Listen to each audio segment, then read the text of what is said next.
Yipee-Ki-Yay, Mr. Falcon.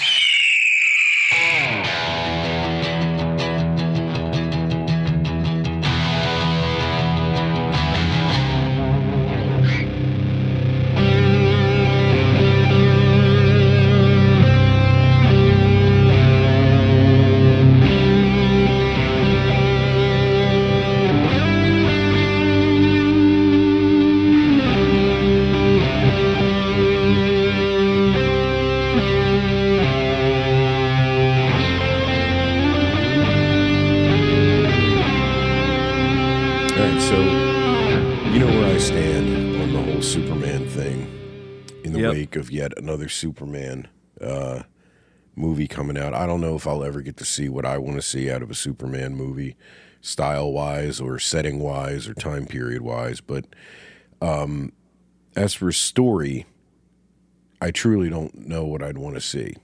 I know that I don't. I think the most important thing about Superman, because he's such an overpowered character, is that the villain has to be really interesting, right? Like, would you agree with that? Yeah, I would. I think like the way to get an interesting villain is not necessarily what they try to do nowadays. You know? God, no. I mean,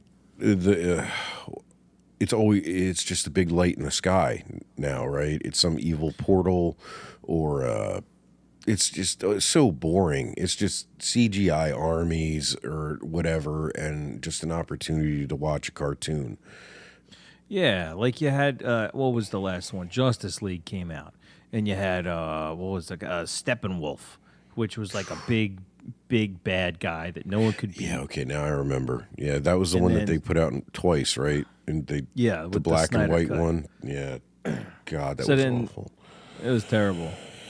So then no one can beat this Steppenwolf guy until Superman comes out, and he's so overpowered he just beats him easily. And that's why they have to write him out of the movie for most of it. And then, but that's okay, because there's another bad guy who's even bigger and crazier. That's Darkseid. And he's off, diddling himself in some other dimension or whatever until they find, like you say, a portal. Pretending or a he's big not light Thanos. In the sky. Pretending he's not the DC version of Thanos. Yep. And like Thanos, in all honesty, is like I think is kind of a ripoff of Darkseid. I don't know which one came first. Everything usually came first in DC because they're old as shit. But as far as the movies go, people are going to give it to Thanos because I think he was done well. But to your point, the story for Superman. Yeah. Well, what do you do with it? I think you, since Superman is so OP, that you have to write him out of the movie because he'll beat up any bad guy. I think the best enemy for him is for me. I would want to see it be one of two things, and this goes way back to like the first Christopher Reeve Superman. Okay, you put Superman against his biggest fear, which is not being able to save everybody. So you don't necessarily have the biggest, baddest guy that he has to beat, but you put him against his own circumstance and his own standard, his own need to save everyone, and like he can't.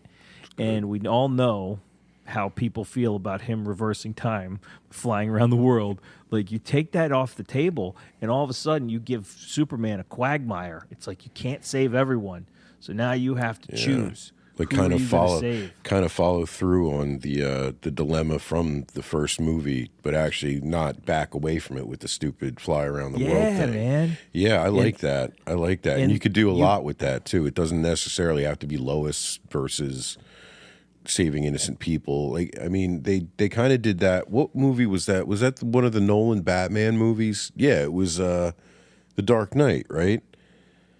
Well, where they kind of set up a choice like that with the remote bomb thing on the tram car prisoners, wasn't it? Or the boat? Yeah. It's been a while. On the ferries. Ferries, yeah. No, that's a good idea, because, I mean, even Superman can't be in more than one place at one time. Right. Even though they posit that he's, like, insanely fast, like no one's so fast. You could definitely I think you could write a convincing scenario where like he has to do two things simultaneously and can't. And then that leads into the next thing. I think that's definitely doable for a villain that I think you could write a really interesting character. Like, and I don't know if it's Lex Luthor, but Lex Luthor fits that mold the best because he's a man. But Yeah, that was always what I kind of liked, was that Lex had no powers at all.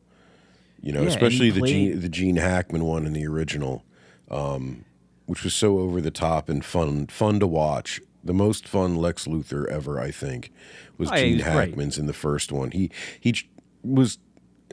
kind of phoned it in the second one. I know they were filmed back to back, but there were so many reshoots and stuff. It's kind of inconsistent. But he had fun with it. He had a blast. And I don't know.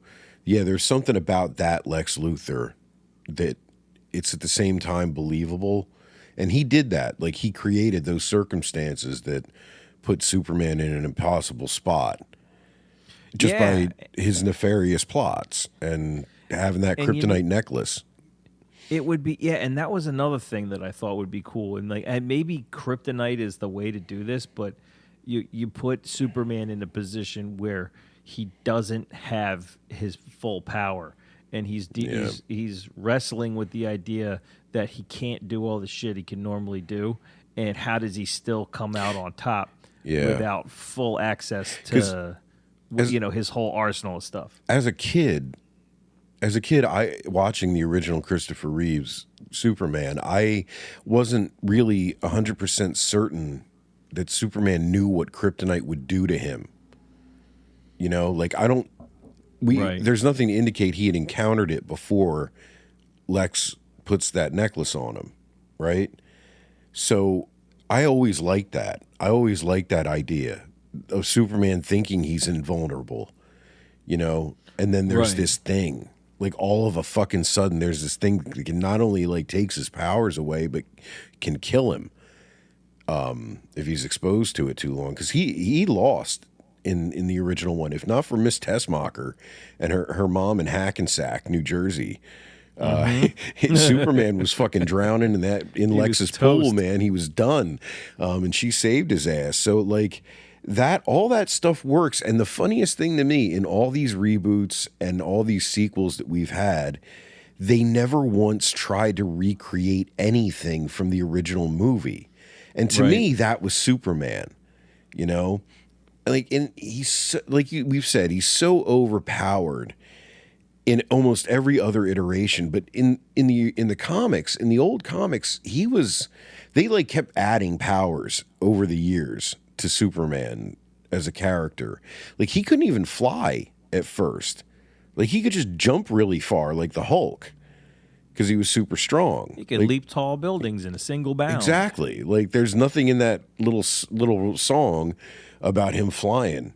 You know, he says he's faster than a speeding bullet, but, you know, he didn't fly when it started. Maybe the solution is a story like that, and you nerf him a little bit, you know? Yeah. Like something to do with the kryptonite. Like he gets hit by it or shot with it or something. Or he's just not that powerful to start off with. Like, do things they find a way to weaken him. Like, have limits to what he can do. Like do things in the movie, in the early part of the movie, to establish how far his powers can go. And like, maybe he can get fucking tired. You know, maybe Superman does need to sleep. Like, maybe if he's away if he doesn't literally get enough exposure from the sun, he gets shittier. You know, like he's like a Tesla Powerwall. Yeah, sure, just like a Tesla Powerwall. Like if it's a bit cloudy, like, to me, he doesn't get his full set of juice. To me, these are the real problems with Superman. Not what his suit looks like, not whether or not he has the underwear on the outside of his pants or not. It's the story and creating a character that someone cares about, not just because he's got an S on his chest and it's like, hey, everyone, this is Superman. Like, yeah, being invulnerable is boring. Yeah. I'm interested in the stuff Superman can do. I would like to see like a really cool, now that they can like make stuff look really good, I'd be interested to see a really cool like sequence where he has to do all the shit he can do that he's learned over the years. Like he's got to fly real fast. He's got to do something that requires strength. He's got to melt something with his eyeballs. He's got to like freeze an onrushing wall of water or something, you know. And he just has to like. He's in this impossible situation. And he's like, wait a minute, I can do this. But I also would like to see it like.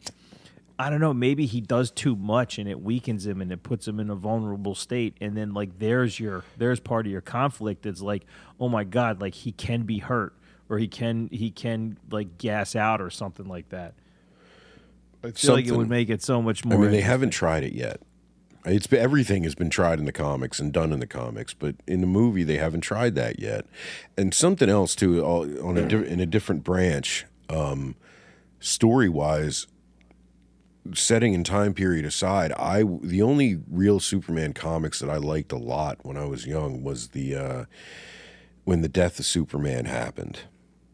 Oh yeah, that was a really big deal, especially huge because no one cared much about comics in the 90s except comic people, but that went into the mainstream, man. Like that shit was on TV. That iconic cover with his cape all shredded, flying like a flag, stuck on that stick. It's fucking awesome. And I read that whole series, and then I read a lot of the shit Remember that came after. Four other Superman that came out. With I had a what do you call it? A compendium that I got of all that shit, and I don't know. It was goofy, but I really liked it. But the death of Superman was interesting. And I know that, I think, wasn't that the idea for the abandoned Nick Cage Superman? Wasn't that supposed to be the death of Superman, or was that a separate project? I don't know. I don't know enough about that mothballed thing. Well, there was a documentary about it. That's the only reason I know that I watched, because of course I did. And plus I wanted to see what the fuck that suit looked like, and it looked a lot better than I thought it would. Really? Yeah, it was a lot. It was very much of that era, so it was very it looked very rubbery, but it was shiny. Like it had good texture, and when he moved, it didn't wrinkle like you thought it would. It didn't crease. It looked unnatural in a way that made it look kind of alien. Like it didn't look like any kind of. It had like bat suit vibes, like maybe what was under the armor of the bat suit, you know, because it was Tim Burton doing it, right? So it was. He already had Batman under his belt. That would have been wild, huh? If Tim Burton had given us a Batman and Superman iteration. Yeah, it really would have. Because we still had the Christopher Reeve version. I mean, that came way before it, so.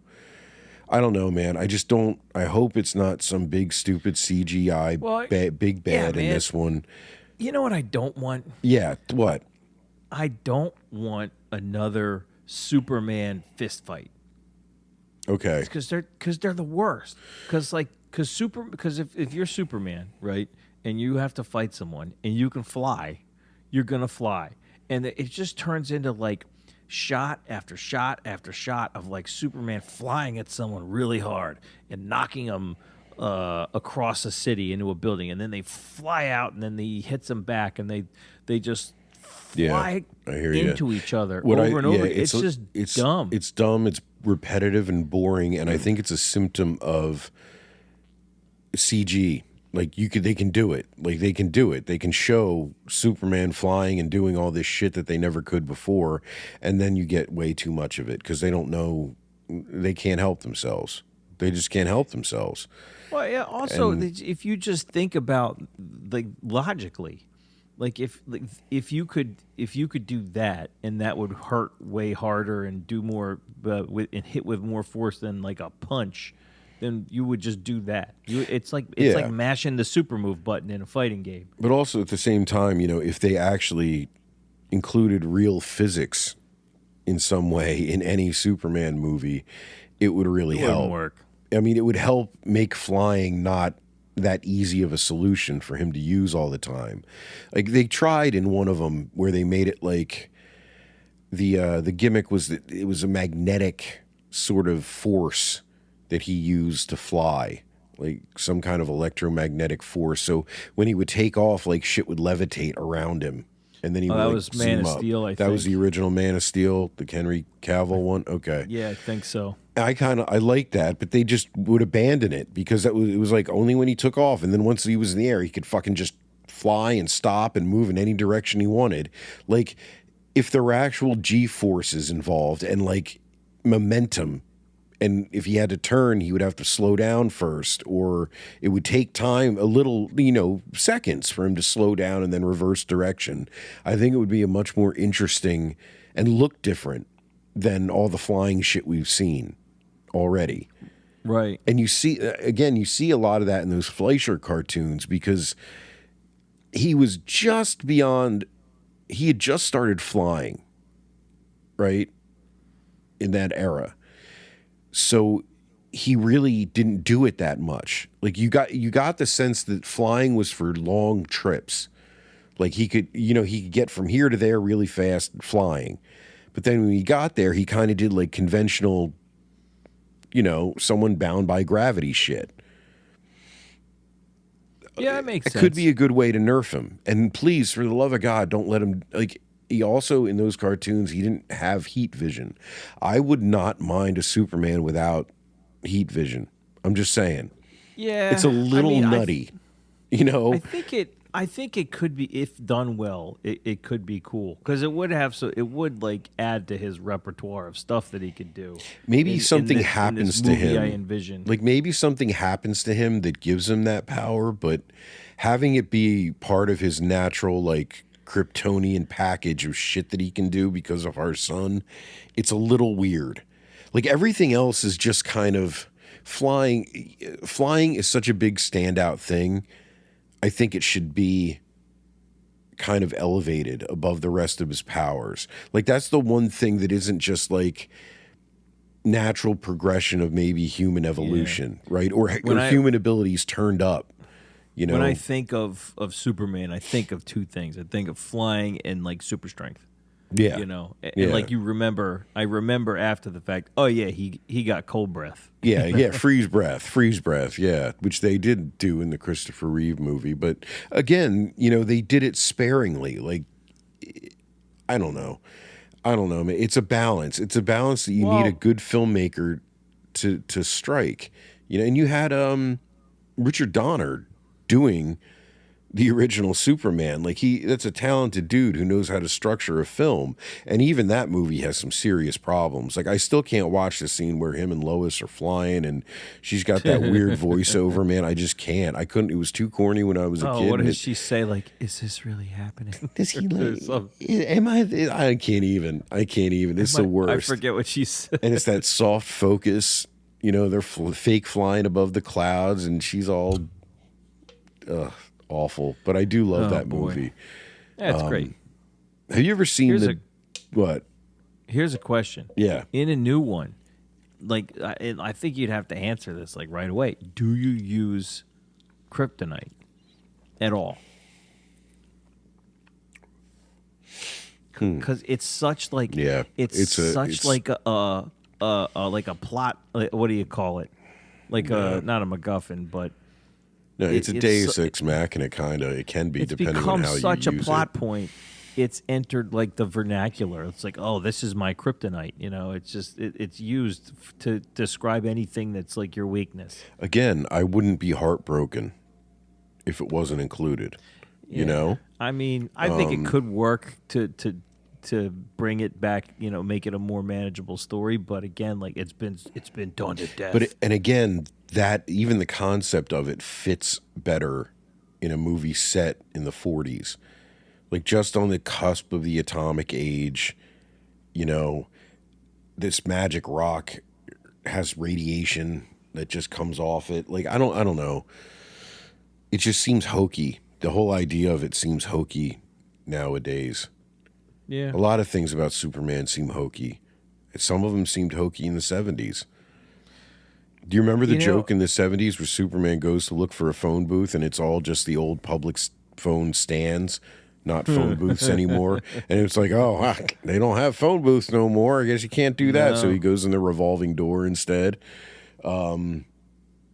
What mean, would be the equivalent today? that's There's my no point. Like, there's so no photo many. booths. There's so many things that made Superman cool as a character and unique, and that are just utterly irrelevant now. So many things, including his disguise. Like, the idea was, like, they're never going to be able to explain that away in a movie, to my satisfaction. Like, I don't know what they can do to rectify that, other than him not having a Clark Kent persona that's... You know what you could do? What? You know what you could do? What could you do? Bear with me. Like, you never see him because he works from home. Like, I thought about this too. Right? You know what I mean? If he works for some website and you never actually meet the guy because everything's like a Zoom call with a fucking avatar. That could work. That could work. Like, he could still work for the Daily Planet that way. But the problem always was that Clark Kent always knew people that Superman also knew. Like, the fact that Jimmy Olsen and Lois didn't figure it the fuck out is really, really, really weird. Just makes them seem stupid. Yeah. And so having Clark, like, make Clark something else. Like, I always like the idea, like, and they did this in the comics and like What Ifs and whatever and what have you. What if he was a suburban dad, you know, with like a fake family, or, you know, like a family, like, make Superman a little weird, you know, make it like, you know, the serial killer that has a family as cover, but it's Superman. But it's in reverse. But it's Superman, right? And like, you could even like make a joke out of that. That could be Superman could use a little dark, you know. That could be really cool. If his family's trying to figure out where he's been going, they're like, "Geez, what do you do at night, Dad? You go out and kill people, right? Why do you always leave your clothes in the shed? Like, it's yeah, it could work. It could work." They think he wouldn't it be funny if like he starts getting investigated? Yeah. Because for the crimes that he's actually like trying to stop. There's a lot of things you could do with that. They think it's him. And if you give him a family, that gives him a weak point. Like, that's also the other weak point they always had of Superman is there's people he cares about and they can be hurt. Duh. That's always but it's been used so often for so many superheroes. It's ridiculous. But it's a different way that it could work. I mean, that could be fun. You know, he doesn't necessarily have to have sired the children. It could be he married some woman who was a widow with kids. You know, a lot of people marry into ready-made families. It happens all the time. He flies, so he could totally live in the suburbs of Metropolis and still get to the fucking city to do Superman shit. I think it's more, at least it's different, man. At least it's different than the same shit we've seen with the fucking farm. And I don't want to see Smallville again. If they show me goddamn Smallville again in this fucking movie, I'm leaving. Not that I'm probably going to go out and see this thing anyway, but all right, real quick before we sign off on this one, who's your favorite Superman? Oh, gosh. Just actor-wise, I guess. Not character or story, just actor. Like, I don't know. I think Christopher Reeve. Yeah. Yeah. Is he who you think of? Like, when you hear Superman, do you think of him? Yes. You know, just because he was my first experience with Superman, but also, I don't know, he just had this really like sincere, down to earth, regular dude delivery. You know, there was no brooding. You know, he was just like, oh yeah, you know, truth, justice, and the American way. You know, he just kind of talked like Matt. I don't know why that appealed to me, but I always thought it was funny. There was something about that, all that coming from him that you just bought it. I don't know if it was just the way he looked, or like, yeah, he was just extremely sincere, and his Clark Kent was fantastic in the first movie. What a doofus! That golly gee shucks shit was. I mean, it plays for about the length of a movie. In the right. When you're a little child, the sequels are fun. Just don't watch them when you're an adult, and you'll be fine. Right. Yeah. Just pretend they didn't happen. The Donner cut of the second one is interesting. I still have to watch that. It's worth a watch. It's worth seeing. Like, it is a lot different, and it does get rid of most of the parts that I hated. about that movie. Mostly the Niagara Falls shit. Thank God. Oh, yeah. That's all different. Yeah, I love Christopher Reeve is my favorite too. Absolutely. I thought Brandon Routh did a good job. I thought his suit was terrible, and the concept behind that movie is still baffling to me. But it's a shame that didn't work out. He could have been really good. Yeah, he could have been really good. Henry Cavill, I like as an actor. He's just fine, but he had just really... I love Henry Cavill. He's great. Yeah, I just don't really... Maybe it's because the movies were so bad. I don't have anything against him as Superman, but... No, he had the misfortune of being a good Superman in a bad movie. Yeah, and I guess at the bottom of the rung would be... what the fuck's his name from Lois and Clark? Dean Cain. Dean Cain. Dean Cain? That shit was on TV in the 90s, dude. That was our childhood. Oh my God, I remember Dean Cain. It was the Kmart Superman. He's like the Temu version of Superman. Yeah, you've seen the picture. I've seen pictures. I don't watch it, but I think on the Flash TV show, that whole WB universe of DC stuff, there's a Superman. There's another TV Superman with ill-fitting boots. I don't another one? Yeah, he's a TV super, like now, I think, or currently, or recently. I don't know. I don't watch that shit. But all right, cool, very neat. So that's what I'd like to see. That would be good. A good story would be nice. A good story would be nice, and a strong villain would be nice. A strong villain would be really cool. Who you could possibly relate to, because you can't relate to Superman very much. So you should really be able to relate to the villain. Yeah. I just don't know who it is.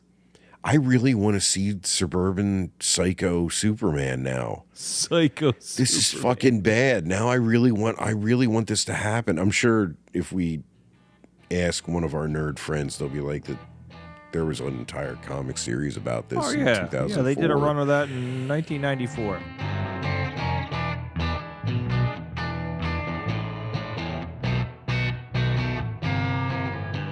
Hello, Vinnie. How you doing? I'm doing great. How are you? I'm not bad. A lot of weird movie news this week, but we're here to talk about something that you're, I guess, would you call yourself an expert? Sure. Sure. Superman expert Vinnie is here. There we go. To tell us what we need to know about the upcoming Superman movie. What is this? This is the third revitalization of the Superman franchise as a film series since Christopher Yeah, I would say there was Reeves, the right? George Reeves movie in the 50s, and you had the serials you're gonna before count that. Sure. There was the Christopher Reeves stuff in the 70s and 80s. You had Brandon Routh in the 2000s and Henry Cavill in, like, we'll call it the 2010s. So, yeah. And now everybody's been up in arms about the one photo at this point when we're recording this that we saw of the new Superman, and everyone already hates everything. So, just real quick, does anyone know, is this new movie, is this based on an existing property or a comic book storyline or anything like that? So James Gunn, who's kind of the head honcho now over at DC, has said that it is an original story, but it's drawing a lot of inspiration from All-Star Superman. All right, which is an animated movie, right? Well, it was a book. You know, Grant Morrison and Frank Quitely wrote the thing, and it was adapted very faithfully into an animated movie. All right, I watched that recently on your recommendation. What'd you think? I gotta say, man, I kind of lost it when we got into the center of the earth and all the different. I just felt like I didn't know the universe at that point. I'm like, I don't know what any of this shit is. Well, it's interesting because you and I came up in the 80s and 90s. And James Gunn, who's doing this, came up in the 60s and 70s, which is what All-Star Superman really is. It's the Superman of what they call the classic Silver Age. Yeah. So Silver Age stories always tended to be about, like, big cosmic adventures and monsters from the center of the earth and, kryptonite that turns you into a dog, like all that kind of weird stuff. Bottled city of Kandor, et cetera, et cetera. Yeah, so, go ahead. No, I was just going to say, so it's interesting that you and I wouldn't necessarily, I like All-Star Superman. I think it's a pretty good story, but it doesn't grab me, like the stuff that when I was a kid did. And I think it's just interesting that they're going back to that, Did you read Superman comics when you were a kid?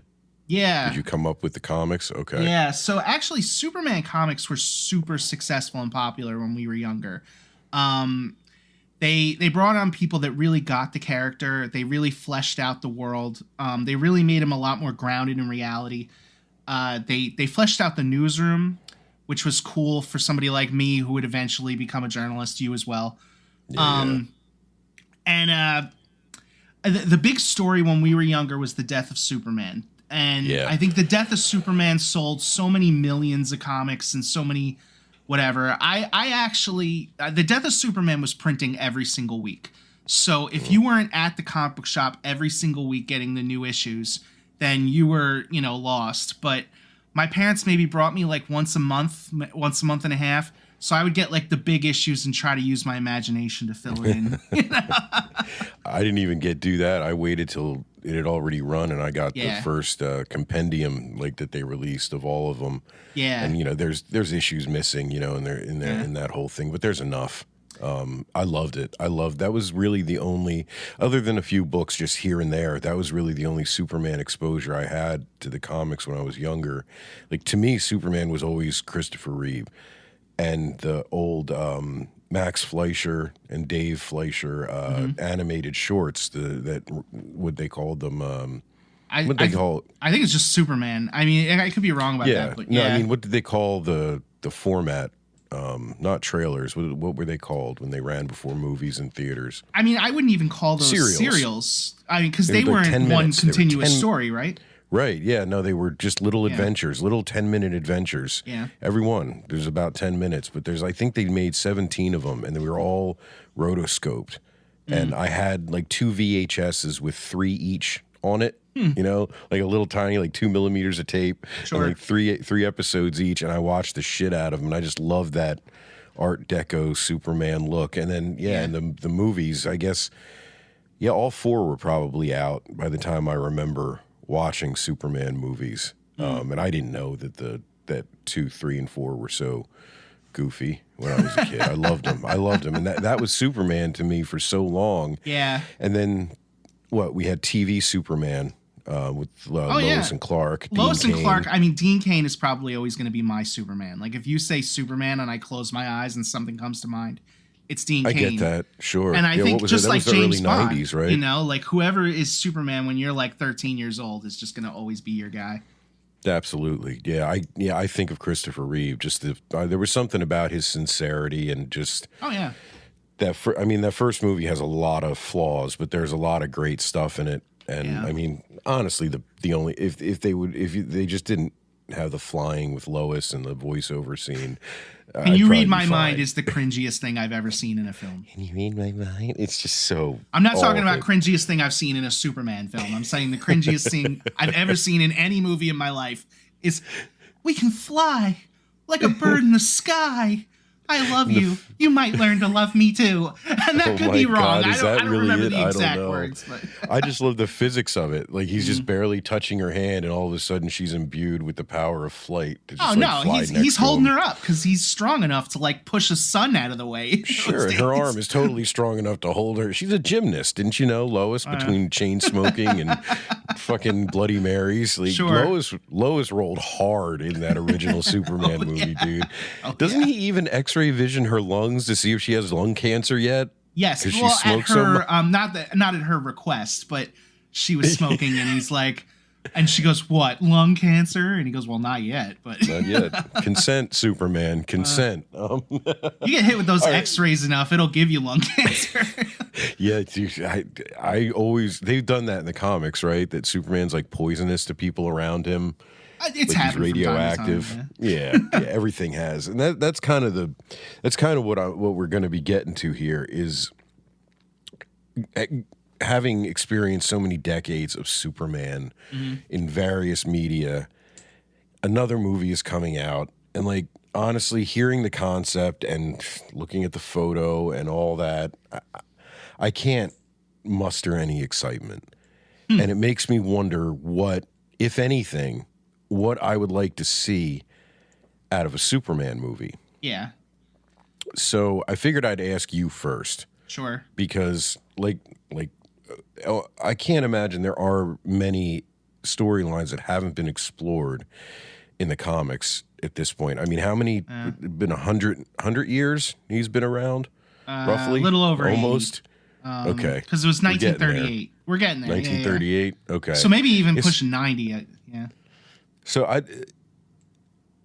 after all this time, after all these iterations of the character, I mean, after every conceivable version, even on the screen, we've seen multiple versions. What's left? Like, as a Superman fan, if you were given the reins, you know, you got a budget, you got a real superhero movie budget. Casting aside, all that stuff aside, imagine you find just like the perfect actor, all that set. What would your ideal Superman movie be? Like, either something they haven't done yet. Just so I can and I'll answer that, but just to go back for one quick second, because usually every time I've been on this show, we've talked about, you know, a remake that comes out and how much we want to barf that they're doing it. This is probably the first time that I'm cautiously optimistic. And, all right, good. I think the reason is I don't feel like there's ever been a perfect Superman movie. In one of the I can't remember which episode we were talking. It might have been the Blair Witch one. You had said that what you wanted to see was like a great idea that never really panned out, and fine, maybe we'll make a remake out of that. Yeah. I've always felt like there is no great Superman movie that I could like show my kid. You know, like if I show her the Christopher Reeve one, it takes over an hour before you even see Superman. She's asleep before they hit Smallville. You know, sure. Superman Returns, I love to death, but there are pacing issues with that too. And until I die, I will hate everything about the Zack Snyder movies. Henry Cavill did a great job, but Zack Snyder is just not a good filmmaker. Yeah, I can't stand him either. So, I mean, there's room for improvement here. And I hope that they get it right. So anyway, to answer your question, what do I want to see? What would I do with it, I guess? My favorite Superman story, which was written by Paul Dini and Alex Ross, is called Peace on Earth. And Peace on Earth is about how Superman wakes up one day and decides to cure world hunger. Like, he decides, like, he's a farmer. I've got, like, tons of grain. Why don't I just, like, fly this stuff all over the world and feed people? And then, bam, I've solved world hunger. The problem is, you can't write a story like that. Like, you know, when you say, like, oh, yeah, here's the answer to world hunger, it's Superman. The problem with that is that superheroes don't exist. So to say that that's your answer is a cop-out. And so Superman fails. Like, he goes around the world and, like, various asshole heads of government are like, no, you're not feeding my people. One of them hits his grain with, like, a dirty bomb and it's over. And he realizes, like, the people of the world need to solve their own problems. And I'd love to see something like that. Like, you know, like Superman maybe getting a little ahead of himself and saying, like, I can do something like this. And then coming to the realization that, like, we are on our own and we need to solve our own problems. That's probably the direction I would go with it. Not to say that I would adapt that exact story. It's heady. Yeah. It's heady stuff. Well, why do it otherwise, you know? I mean, it doesn't have to be, like, super intelligent, but, you know.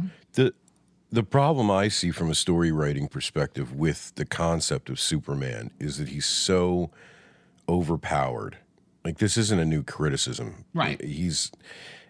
How do you have an interesting story involving someone who can't be killed and is just ultra powerful? You got to give him, you know, weaknesses. I mean, the first one was kryptonite. Like, it's a manufactured weakness, right?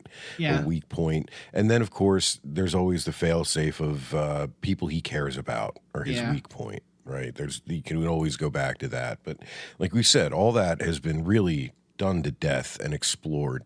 Yeah. So I think the human aspect that you take out of that is that it's not about what he can do, it's about what he can't. Superman is a character that is plagued by like every single person he can't save, because he's doing this, that, and the other thing. And it's a very human lesson to learn, is that like you can't be everywhere, you can't do everything. I think that's something I don't really feel the movies have explored that very much. That guilt, Probably that not. idea that Superman Returns touched on it a little bit. A bit. But there's also, I think there's this tendency that there's these hallmarks of a Superman movie that have to be maintained, that they're afraid to deviate from when making a large film. Like he's a reporter, like the Daily Planet, like the inclusion of Lois Lane. Like, I mean, if you really want to go back to the beginning, Superman didn't even fly in the original comics, right? Able to leap tall buildings in a single bound. I think Fleischer in the cartoons actually made it a thing that he flies, and a lot of the times when you look at it, it's kind of hard to tell if he's actually flying or just jumping really hard. Because I mean, it's animation; it's fairly primitive animation. It looks amazing for what it is, and he kept getting powers added over the years. Yeah, I kind of feel like it would be neat to see a Superman movie where he's nerfed a little bit, in one way or another. Like, get rid of the heat vision, maybe, or like, even if you just made his flight and his strength adhere closer to physics, real physics, I think it would be more interesting visually to watch. Because I looked at a couple things when I realized we were going to be talking about this. I watched Return of Superman again, which I do like. Which Superman? Superman Returns. Sorry. Superman Returns. Gotcha. Yeah, and which I do like, but this is a sequel to Superman 2, but it takes place, 5 years later, but it's somehow the 20 aughts and everyone has cell phones. I can't, whatever. And I watched some of the Henry Cavill stuff, and it just gets so exhausting seeing a CG Superman fly around and fight shit. Yeah. Like, the other big problem with Superman, and it's related to his powers, is how do you have a good villain? Like, it's really important to the story and like, say what you will about the original Superman movie, Gene Hackman's Lex Luthor was really fun to watch. Like, he was a trip, and he had a fairly grounded, realistic plot that isn't that crazy. Like, you blow up a nuclear warhead on underground in a fault line to trigger an earthquake. That's not that outlandish, right? As far as nefarious plots go. And that was, again, like, I think you mentioned that, like, in what we said about remakes, I always wondered what a remake of the original Superman would be like if they put him in a circumstance like that movie did, where he couldn't save everyone. Lois dies, but they don't cop out. They don't cop out by having him fly around the fucking world and turn back time. Like, they stick it. Like, they stick the landing. Like that anguish scream when Lois is dead is like a real one. Yeah. That's some cool shit for Superman. That's a darker place to take him a little bit. And I always wondered about that, and I always wondered, especially when I saw the first Captain America movie, the MCU one. Yeah. I always wanted to see a Superman movie that takes place when he was invented in the late 30s and through the 40s. Because there's so many tropes of Superman that have to get shoehorned and kind of fucking tweaked a little bit to make work in the modern world. Sure. I'd really just like to see it where he can go into a phone booth, man, and come out as Superman. And it's real, it's plausible because there's phone booths, the whole phone booths that are not transparent, right? Yeah, like even in the 70s, and they had to make a joke about that because it was all public telephone stands because there were no phone booths anymore in New York. I would like to see that, man. The suits, the spunky Lois Lane reporter of the late 30s and 40s who can fly planes because she was a war correspondent and shit and can do all this badass stuff. Like, that makes more sense. Like, the reason they made him a reporter was because in that era, reporters had access to all kinds of shit. Information. Information and places. Like, they can get into places normal people couldn't without any attention without being, and also to get Lois in trouble, so she could get. But I think a lot of people have this false idea that Lois Lane is a damsel character. Oh no! And they really haven't really reinforced that in the movies that much, but in the Cavill ones, I mean, what a waste of Amy Adams, I thought. Oh yeah, for sure. That Lois Lane was the weakest, I think, of. I want to say that the Kate Bosworth Lois and the Terry Hatcher Lois to an extent. They ran like head first into danger because they didn't give two craps. Making Lois more realistic would make the whole thing work better. I if you want to make a superhero movie and you want to make a Superman movie and you want it to look like Superman, Captain America worked. Captain America really worked, and I just, that treatment and giving it kind of an Art Deco feel and giving Metropolis that kind of Art Deco feel. Give Metropolis a feel the way they have with Gotham. I've never seen a movie and be like, oh, well, that's Metropolis, until you see the Daily Planet building. I mean, they could make it completely CG, but you got to film it somewhere, Yeah. I guess what you're getting at is, or the problem with what you're getting at is the corporate side of this. It's got to be a shared universe. And if you plant Superman in the 30s, you got to plant the rest of them in the 30s, unless you do something like what the Marvel universe did, where they freeze the guy and they wake him up 70 years later. Or Superman goes off into space and disappears for a few decades like he did before Superman Returns. They've done that before too. Yeah. Or everyone thinks he's dead, or they could do anything because it's Superman. That's kind of the fun thing. They brought him back from death in the comics as 4 people, for fuck's sake. Indeed. Yeah. I love that run. I love that run, man. I ate that shit up when I was a kid. I can't say who my favorite was, but I liked looking at Cyborg Superman. Yes, who was the evil one, and we didn't know it because he was the one that looked the closest to Superman of all of them. If you were going to be which one is real? Well, this guy looks exactly like him. He's just got some metal parts that I guess he had to fill in after he died. Yeah. He's just Terminator Superman. He's that Terminator Superman. And he had that weird red thing on his chin, made him look like Kirk Douglas. And it was so weird, and there was Superboy and Steel came out of it. Eradicator, Yeah, dude, he was the worst costume, but whatever. It was... You can do anything as long as you keep it relatable, but it's really hard to keep the character of Superman relatable as he's strolling around his ice palace. Which is interesting because the story of Superman is supposed to be somewhat timeless. This is the story of Moses, getting sent down the river. And, you talk about villains. Lex Luthor is the quintessential Superman villain because to whatever extent that Superman is strong, Lex Luthor is smart. Right. So no physical powers. Right. You can outsmart this really strong guy, or you can do things to kind of stay one step ahead, constantly playing that game of chess. So, I think there are ways to make this really relatable. I think I recently rewatched the first couple seasons of Lois and Clark, and that to me is just the best example of how to do it. You got this guy living in the city. Like you mentioned, they did nerf his powers considerably because when we were growing up, Superman's powers were pretty nerfed because they wanted him to kind of exist in that, shared universe. Mm-hmm. He had the parents, they didn't kill off the parents, issue 1. And he was constantly going to them for advice. It was supposed to be a more, relatable guy. And that's why they had Dean Cain. A little bit too. Smallville tried too. that just for a younger set, but tried to make it more related, more of a Buffy kind of verse kind of thing they were doing with it. But you like Smallville. Yeah, we watched it. I watched the shit out of Smallville. That was a neat loved concept. Smallville for the first 3-4 years, and then after that, it was just when are they bringing this to an end? I think I maybe watched 3 seasons as it aired, but I remember just that image of him tied up in that cornfield. Yeah. With the S painted on him. Mm-hmm. That was everywhere, dude. They pushed that so hard, and it was it was the poster for the first season. Yeah, this is a refresh of Superman. And of course it was, they dangled the, is he ever going to put the suit on? Is he going to fly? Like, as his powers emerged thing. But that was what was made it kind of interesting, is that he wasn't at full power.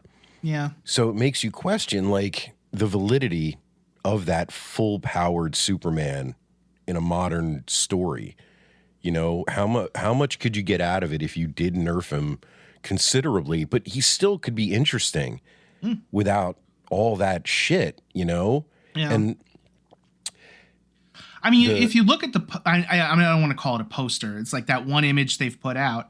I mean, he looks pretty roughed up in that picture. They're trying to tell us this is not the Superman that, you know, can do everything. I mean, we don't know. We don't know anything about it. yeah, he has to actually put boots on, like physically put his boots on. But also, there's a glowing orb in the sky outside, which makes my soul hurt, because it feels like every Marvel movie I've seen, like it's always a portal or an orb in the sky or some, you know, like you said, cosmic threat. And I'm just exhausted with it. I'm just bored by it, man. Like, I'd much rather have an insidious Lex Luthor with a real plan. Like, I'd rather see Superman have to deal with a natural disaster that's akin to things that people are dealing with today all over the world. I mean, you don't know that, like, said orb in the sky is not Lex Luthor's plan.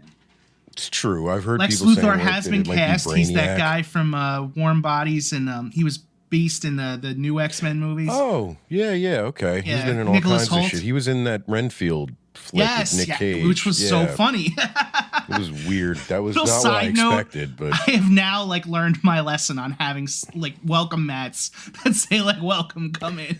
You never got know rid what of all of them? vampire you're inviting into your house. But yeah, so the orb in the sky, we don't totally know what it is. It seems like a good possibility that, since James Gunn told us this is very inspired by All-Star Superman, it could be Solaris, who was one of the villains in that story, the artificial sun that has a vendetta against Superman. And we don't know where that's going to come from. We don't know, you know, anything really. But what I'm saying here is we don't know that that's not Luthor's plan in some way. Okay. All right. So, do you think that there have been too many in rapid succession in the last few years? Too many Supermen? Of course. I mean, they really haven't given us much time off, right? And there's one on TV. Isn't the in the Flash Superman and universe? Lois, yeah. I don't.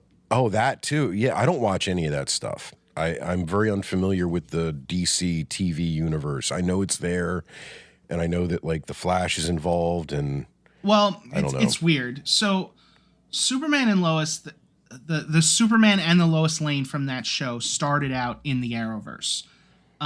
Okay. However, the Superman and Lois that we watch on that show, although they are played by the same people, it is not, like, in canon to the Arrowverse. So I guess it's just like another world in the multiverse where they happen to look like the two of them, you know? What a cop-out, man. Very confusing Okay. stuff, I know. However, it is a great show. If you watch Superman and Lois, when I was growing up, the big storyline after the death was the wedding. They married Superman and Lois Lane, and they Ponytail never took Superman, that right? natural next step, which would have been like, well, what would it be like if they had a kid? And so Superman and Lois, they have two teenage kids, and he has to juggle, like, you know, being Superman and being a parent, because there are a lot of times where, you know, maybe your kid is, you know, having their big recital, big game, whatever, and suddenly you hear somebody calling out for help and you got to ignore them. Or maybe vice versa. Maybe, you know, you ignore your kid because of the cry for help, you know? I didn't realize my shit wasn't on. I'm sorry. That's okay. I just thought you didn't want to be seen. Camera shy Didn't today. think I wasn't feeling pretty today. Okay. Are the teenagers super powered? Do they have?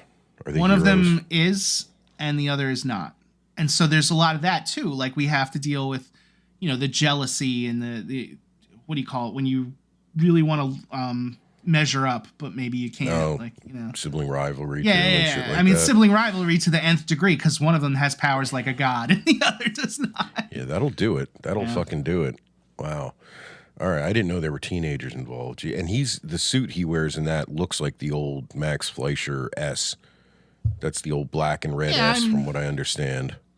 Oh no, I They don't think he has the black. I could be wrong. It's been a while since season 3 aired, but I don't think it's black. I'll have to look. I could be wrong. I was looking at pictures when the new photo dropped because Yeah. for some reason Superman costumes, I love looking at timelines of superhero costumes, all of them, like especially the older ones like Batman and Superman, just to look through the color changes and the eras, and it's just nifty to me. Yeah, I mean, Superman's costume has not changed a ton over the years. There was that one little period in 1997 where he became some kind of like electricity god, and they drastically changed his costume. But other than that one little period, like it's basically blend the blue with the red cape and the logo, you know. Yeah, it's always is there a belt? Does he have his underwear on? Yeah, do we have the outside of his underwear on the pants? outside, you know? How tall whatever. are the boots? Yeah. Is there a symbol on the cape? I know, yeah. And what about his neckline? My God, the neckline. These people freaking about the collar and everything. I'm like, guys, Jesus, really? Man. I was watching the documentary about the abandoned Nick Cage, Tim Burton Superman not too long ago. That wasn't a bad-looking costume, to be honest. It was very much of the era, of that rubber-suited superhero era, but that looked like that long... Because when Superman came back from the dead, wasn't he rocking like an all-black suit with a silver S, and he had the long hair? He had like Rambo mullet going on. I think they called it Rambo mullet. I think they called it the regeneration suit, something like that. Okay, sure, I'll buy that. Yeah, Sure. okay. Yeah, and then Clark had like a ponytail when he was Clark. Yeah. Wasn't that that's how it was for the wedding, right? Hey, it was the 90s. I mean, the early 90s. The mullet was in. I could never grow my hair like that, but I'm sure if I could have, I would have. I dodged a bullet on that one just because of my own genes. Poor Superman had to go through every fashion trend along with us, from boxy 40 suits to weird Jerry Seinfeld outfits in the 90s. And you watch Dean Cain, and like every episode of that like Lois and Clark show, they are reminding you that Dean Cain is like some kind of fashion model football guy. You know, GQ to the end. Those pants, they made him wear too, because it's so 90s. Like, it's that baggy ass suit pants and like a blue shirt and like a tweed jacket. It's like, Jesus Christ. He's so round glasses. He looks so 90s. So like normal people when we were kids. Yeah. So that's another question. I think I would also, if all that other stuff aside, in a different direction, I'd like to see Superman as an adult in a film where he's not a reporter. Okay. Like maybe even a story like with no Lois Lane. Like the ideas of where you could go with Clark and get him out of Metropolis. Like in my head, this isn't real dark. It's a little dark, but what if he was like you said teenagers, he has teenage kids in that Lois and Superman and Lois version. What if he was like a suburban dad who married into a family? Say he married a widow who had a couple kids, right? They're not biologically his. And he kind of lives like a serial killer. But instead of a serial killer, he's fucking Superman. Like, could you imagine that? So nobody in the family knows. Nobody in the family knows. And then like the wife starts to get suspicious maybe. And like maybe or the kid is like a true crime addict. Is a teenager and a true crime addict and starts wondering if their dad's a serial killer out slaying people. And then they fucking find out he's Superman. That would be really cool. And like just the idea of that mentality instead of the Guardian mentality and, you know, the plugged into everything mentality, just the really anonymous everyman. Because also the other problem with Superman is the costume, the disguise rather, the Clark Kent disguise. Yeah. There's no way getting around that.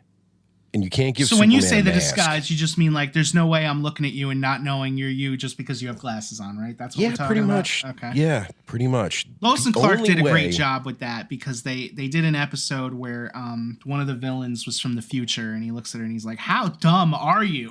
Hello." Really? He just takes the glasses on and off. He's like, "I'm Clark Kent. I'm Superman." And so she asks one of the other characters, like, "Was I really that dumb?" And he goes, "No, blinded by love." And that's another part of the story that just makes it relatable. And I always thought that was really sweet. That's the closest I've ever come to seeing something that tries to like address that in a meaningful way. Well, there's an easy way too. Just never have Superman know any of the same people that Clark does. And if Clark is just some anonymous dude and isn't a reporter, he wouldn't know anyone. He would never meet the mayor of Metropolis. But then he's got to be a lonely dude, you know? Like, yeah. Conflict, you know? That's usually good for a character. All right. That's kind of neat. And it gives him stakes, too. Like, if he gets found out, like Bachelor Clark Kent, oh, well, fuck, I guess Clark Kent isn't a dude anymore. I'm just Superman now. If he's got, like, some anonymous family, that gives it some weight. You know, those kids aren't going to school anymore. Yeah. Like, they gotta fucking move. They gotta go into WITSEC or something. And that, too, everyone will be coming after him, trying to kill him. Like, there's a reason. But then it questions, like, the selfishness of Superman for having a secret identity and putting people in danger and jeopardy like that. So, like, I always feel like there are conflicts within a guy that's that powerful. They just never feel like they go for it. They always just want to do a surface. Well, in the films, at least. I mean, a lot of the stuff you've said has been in the comics, and that's because there's been 80 years worth of stories we got to tell. They've hit everything at some point or another. You know? I remember when I was very young, someone gifted me a yard sale purchase, and it was one of those volumes of Superman comics, early 50s, I think. Okay. It wasn't printed in the early 50s. The issues were from the early 50s. And they were just random, but I remember there was this storyline where Superman got split into two Supermen, one in a red costume. Yeah, and I know they went back to that more than once, and I've seen the action figures and stuff, but this was like the original one, and the coloring was so bad, and the registration was off on the printing and everything, but I don't know why. That just seemed like such a cool idea, and the idea of the different suits. And I don't know, man. Like, everything's been done. That's the thing. Everything's been done. Can't they cherry pick some more interesting shit? But I don't know. I'm looking forward to this movie, I think, too. Like, I'm cautiously optimistic until I see a trailer that makes me not. Let me ask you this, because, you know, I've said Zack Snyder is not a good filmmaker, and I knew from the very beginning, the second they said he was going to be tackling Man of Steel, that it was going to be garbage. Have you enjoyed James Gunn's other films? Let's talk about him as a director and a filmmaker. Okay. So you've got the Guardians of the Galaxy movies. You've got the second Suicide Squad movie. Nothing else is coming to mind off the top of my head for the moment, but here, I've got IMDb up on my other page so I can bring it up. Yeah, I got it up here, too. I like the original Guardians of the Galaxy for what it was. I thought it was really the only way to deal with those characters. But, you know, it was fun. It was funny. It was a shot in the arm for the MCU at the time that was in danger of getting repetitive and stagnating a little bit. And it gave it a new tone. I didn't really care about the second one. The second one was the one with Kurt Russell, right? Yes. Who, like, he's Star-Lord's dad. He was the big ego planet, yeah. Yeah. It was okay. I hate all of the Suicide Squad movies. Now, to be fair, he only did the second one, and David Ayer, I think, did the first one, yeah. Is that the one with the Stallone shark? Yeah, King Shark, yeah. Jesus Christ almighty. No, I did not like that. I wouldn't even say the best Suicide Squad movie was the animated one. It was Hell to Pay. If you're into the idea of Suicide Squad, check that out.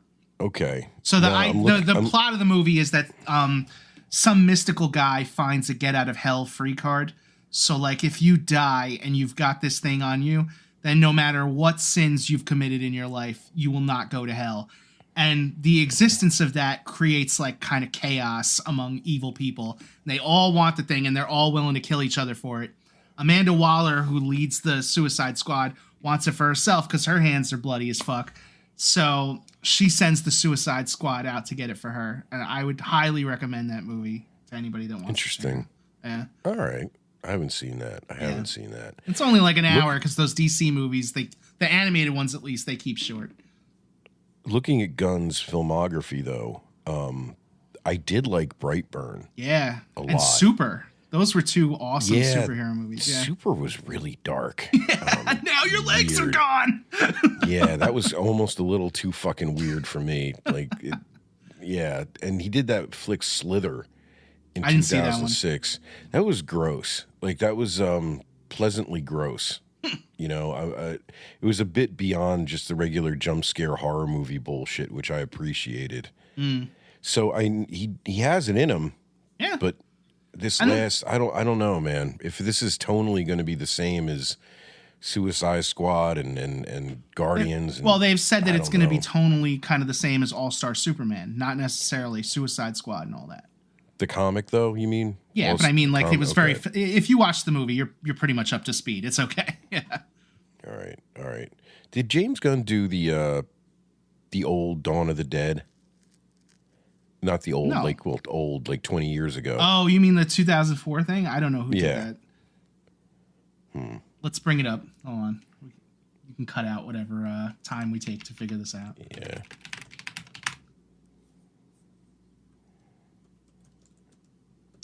No, and of course it was fucking Zack Snyder. Was it really? Jesus Christ. That fits. That's perfect. That's perfect. Okay. And this is what I'm saying. I think where Zack Snyder never did anything to earn kind of my shadow of the doubt, James Gunn has. Like, I think I enjoyed 2 out of the 3 Guardians of the Galaxy movies. I liked the third one. I loved Brightburn and Super, and the second Suicide Squad movie was an improvement over the first one. There's not many ways you can go after some other director already screws up the foundation. But, you know, he's earned that benefit of the doubt from me. Okay. All right. Well, I guess it's just set up to fail or succeed. We'll see. Yeah. I don't, just like I have no interest in seeing another Superman origin story or Spider-Man origin story, I don't really have any interest in seeing his relationship with Lois again. I don't really care about someone playing Perry White again, which isn't even really a character archetype any longer in the real world. I don't really want to see some weird iteration of Jimmy Olsen where he's a blogger or whatever the fuck they're podcaster or whatever the fuck they're going to make him current. Yeah. I just hope they try some different shit. Like, yeah, if you're going to make Superman like an uber godlike figure who, like an all-star Superman, is dying, go for it. And I don't think they're going to do that only because they got to set up that universe and the shared characters and you want to have them team up. But so this is all right. Forgive me in my ignorance and what are they planning? What the hell are they planning with this Superman? Because they is this going to be the same universe that houses Aquaman and all this? Like, is he the new? He's just replacing Henry Cavill. Yeah. However, we're not just replacing Superman. It's kind of, we clear the whole slate of DC. Everybody starts over. So there might be a couple of the movies that remain. Like, I think Blue Beetle only just came out. So they're like, all right, that can stay. That didn't interface with any of the other movies anyway. So no one saw it. No one saw it. Shh, no one saw it. Yeah. I don't know if any of the other ones are going to stay, though. I think the rest of them are getting cleared out. Peacemaker, the one with John Cena, that stays. And then that was I think show, right? Yeah, and I think the movie that spun out of was Suicide Squad 2. And I think that they're saying that that's not necessarily canon. It's confusing. I'm going to have to go back and read what he said, but... And what about Batman? Oh, Batman gets started over. So no more Ben Affleck. What's his name? Robert Pattinson gets to finish up. That's all separate. Yeah, that's completely separate. They get to do another movie to wrap up whatever they're doing, but after that, yeah, that's cleared. And the Joker is its own That's separate its own thing other too. thing, yeah. I don't know if they have anything planned after the Folie à Deux. I can't pronounce it. Folie à Deux, the second Joker movie. Folly Dukes. That's Dukes. what I'm doing. I can't, every time I read it, I try to pronounce it in my head, and it doesn't work. All I think of is Hot Shots. Part 2. Part 2. Part 2. You know what? Another thing we haven't talked about. What did you think of The Marvelous Mrs. Maisel? Did you watch that one? Yeah, I did. I liked it. Because she's Lois Lane. So, yeah. And I have faith that, she's a good actress and she has, like, comedy chops and everything. I think she could bring something. I mean, yeah, she's the same archetype as far as, like, the attractive brunette. But, I have faith. They've got some good people involved in this. She would look a lot better if she was like, dressed up and wearing 40s shit, being Lois Lane in the 40s. Well, I mean, we're used to seeing her that way. That's so, right. I'm sticking to this. Yeah. No one wants to watch it, and it wouldn't bring anyone to theaters, and no one would care. But well, it's interesting. Like, you wanted to go all the way back. They're going halfway, right? Like, they're telling us that this is based out of, like, the Silver Age comics. You're looking for more of a Golden Age feel. I think so. Yeah, with a modernish story that isn't just, The other thing that really struck me, too, let me ask you about this. Watching the Max Fleischer cartoons, Superman doesn't really speak in those cartoons. He doesn't talk. He doesn't stop to have conversations with anyone. He doesn't quip. He doesn't drop one-liners. He just comes. Everything he does. He's never been that guy. Like, what would that Superman be like? Like a Superman that isn't of the people. Like, there's more of a wall. There's more of a distance. He literally swoops in, either stops the threat, saves the people, gives a wave, and just flies the fuck off. It would help secure his secret identity, for one thing, if he didn't give interviews and talk to people and pose for photos and shit. It would definitely work. That would be much easier to get away with in a period piece. Yeah. I mean, without that warmth, the tough guy Superman just comes off as a dictator. Like making that part of his, like, I don't know. Like, I always, they want us to feel like Clark was bullied in school. Like, he's got the Peter Parker thing going for him, but he couldn't fight back and he couldn't do anything because he had to protect his secret. He had to protect his secret, right? It was a question of will. It was a question of rules, basically, set up for himself. So that's this strength of character that he's supposed to have. But there's always a downside to that. There's always a sadness. There's always a hollow place, that he's a lonely character. The idea of Superman, unless you give him aliens to play with or bring more Kryptonians back and give him a sister, like, it's a lonely story. Like, if you stick with the core of it, the lone survivor of a destroyed planet and society, he never feels like an alien enough to me in the movies. Like, really make him a fucking alien. And like you said, there's that conflict of someone with that much power. What do they use it for? He has his own code because there's no one to enforce a code upon him. There's no higher level. He is essentially God. Well, he's a very godlike figure. If you were a character in the DC universe, you thank God that aircraft landed in the Kent's farm, and that they gave him those, like, Midwest, value system. Yeah. And I know the comics have deeply explored Dark Superman, and Christ, even the Richard Pryor movie explored Dark Superman. Sure, the evil Bizarro kind. Yeah. It was one of my favorite parts, man. All they did was make his suit dirty and gave him a 5 o'clock shadow, but it worked. I have a real affinity for that film. I want to say that was the one I watched the most as a kid because I had it on tape, and I didn't have the other ones. So the other ones, it was more like when it comes on. Yeah. Oh, okay. Yeah, and when I say I had it on tape, I had, like, the TV version that I recorded with the commercials and all. My copy of the Superman movie, the first one, was on one of those really high-end VHS tapes because my uncle Frank had taped it off.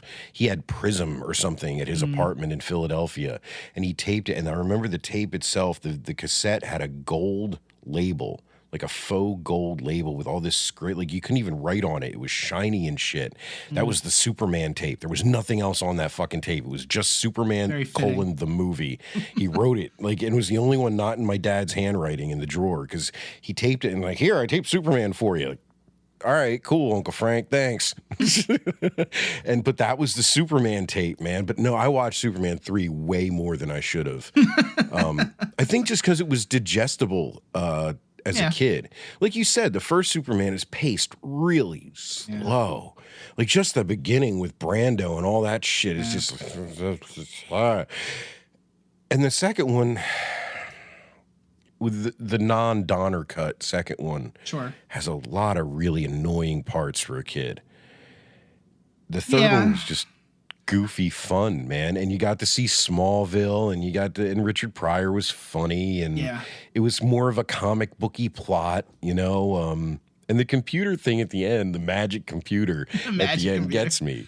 You know, the canyon Superman has to fly through, and there's fucking rockets and shit, and I can't. It just, every time the sister gets turned into a robot, it creeped me out when I was a kid, when it like was suffocating her with wires and shit. That was a little scary. That's been going around on TikTok a lot lately. My wife sent me that. She sent me this clip, and the video had no context for what it was, and she was like, "What movie was this?" And I was like, "Oh boy, let me tell you. Let me tell you, I've been waiting my whole life for this." Oh shit! And just the premise of that too. That Richard Pryor is just this guy who's never touched a computer before. Right. He Within goes like to a couple of coding weeks. class. Yeah. And he's just magically doing shit. Like he's a Sketch that virtuoso whole playing architecture piano. out. Yeah. It's like keyboards just make sense to me. And like, all right, man, whatever. Magic computers in the 80s. And the salami scam, like, we're gonna take a little bit off of every penny that gets you. Office Space, baby. Office Space. There's good. It's a hokey ass movie, but there's good part. And him turning evil is a blast. That was from synthetic kryptonite, right? Yeah. That he had a lab create, and it was off. The unknown ingredient they replaced with tar from the cigarettes. Remember, kids, cigarettes will either kill you or turn you evil, right? And how about the part where he gets old Flash Thompson just piss roaring drunk with that? He's got a suitcase no vodka in it. Well, there's vodka in it now. That was perfect casting for Flash. That guy it looked like the stereotypical adult drunk from when we were kids with the mustache and shit. And Lana Lang was great. You got to see Lana Lang. We got to meet Lana Lang in that movie. Yeah, Annette O'Toole, who went on to be Mrs. Kent. Mm-hmm. That was Smallville, right? Yeah. Yeah, okay, cool. I always she was great in Cat People. She was an underrated actress. You should check that one out, the one from the 80s. It's a little weird. There's an old black and white Cat People that was a remake of, but the updated one was it's very, very 80s, but it's there's some cool moments, and it's genuinely a little creepy in places, especially that there's a scene where she's in a public swimming pool and basically being stalked by a panther in the darkness. Like the lights go out and she just keeps hearing it growl, and all she can do is tread water in the middle of the pool.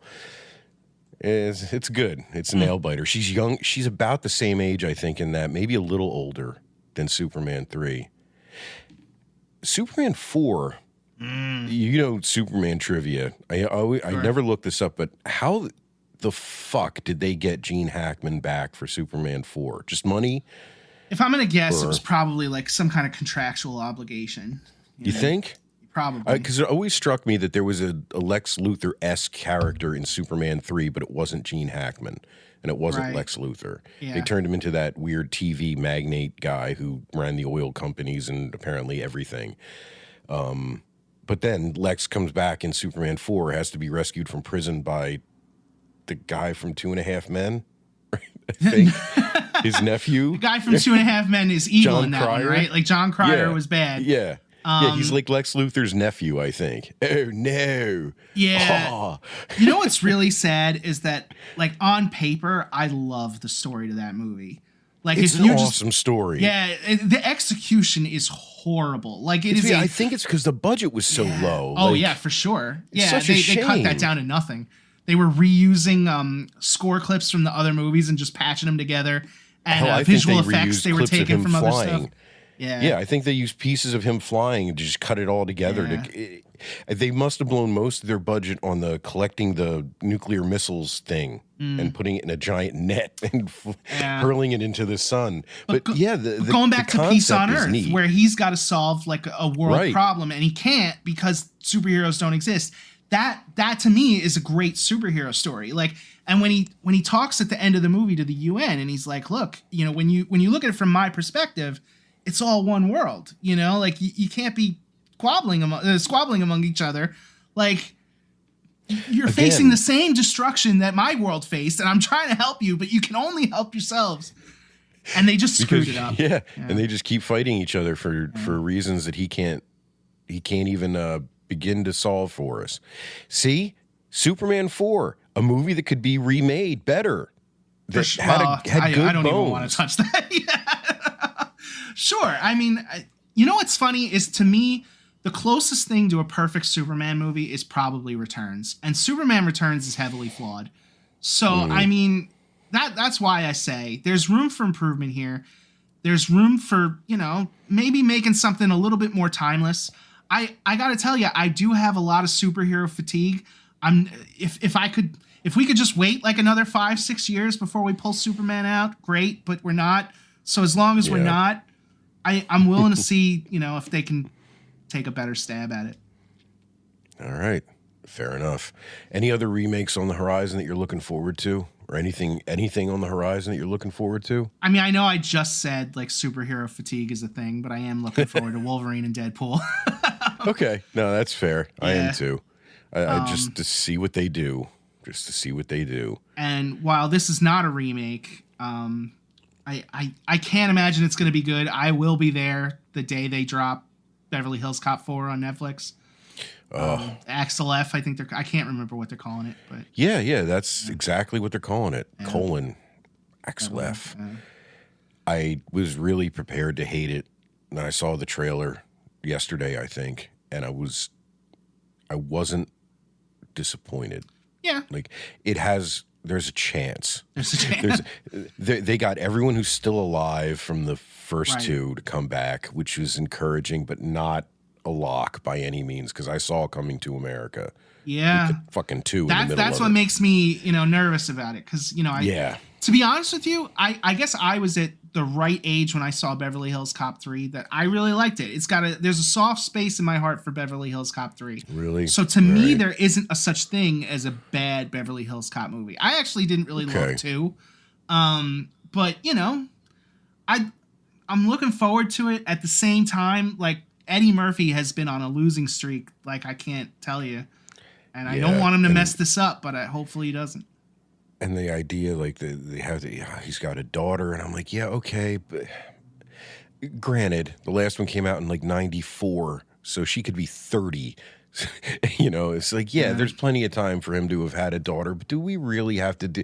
We did this with Die Hard. We did this with a daughter and a son in Die Hard. Indiana Jones and like everything. This is what you do, I guess, when you pull somebody out 30 years later. There has to be a torch passing. I mean, they even gave Rambo an adopted daughter in Last Blood, for Christ's sake. Like, can't we just let the lone hero be fuck it, whatever. It's Beverly Hills Cop. It's Axel Foley. I just hope it's fucking funny. Yeah, I wouldn't say that I'll be fine. Axel was ever a lone hero. You know, he always had his like triumvirate of Billy Rosewood, and I can't remember the guy's name from the first two.